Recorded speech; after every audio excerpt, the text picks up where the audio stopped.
வணக்கம் மக்களே. இப்போ காணாங்கெழுத்திக்கு 2 காணாங்கெழுத்தி இப்போ கட் பண்ணி போட்டு குழம்பு வைக்கிறதுக்கு தேவையான பொருள் பார்க்கலாம்.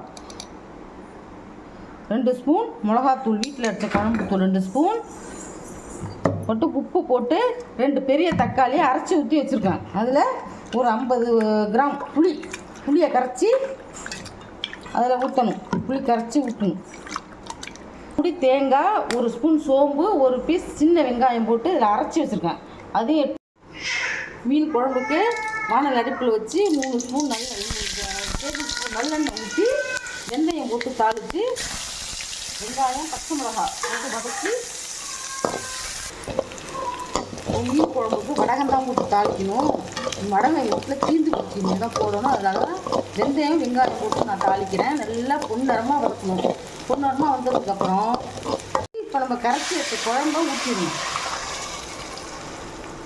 ஊற்றி ரொம்பவும் தண்ணியாகவும் இல்லாமல் ரொம்பவும் திக்காகவும் இல்லாமல் நமக்கு என்ன பதத்துக்கு வேணுமோ அந்த மாதிரி கட்டிட்டு கொஞ்சமாக கழுவி அதில் தண்ணியை ஊற்றிக்கணும். கருவேப்பிலை போட்டு குழம்பு மூடி வச்சு ஒரு 20 நிமிஷம் கொதிக்கணும். இப்போ 20 நிமிஷம் குழம்பு கொதிச்சிருச்சு. இப்போ கழுவி வச்ச காணாங்கெழுத்தி மீனை அதில் போட்டு சும்மா ஒரு 5 நிமிஷம் கொதிக்க விடணும்.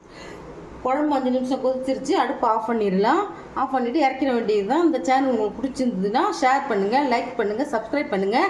யாருமே சப்ஸ்கிரைப் பண்ணாமே பார்க்குறீங்க. தேங்க்யூ, பாய்.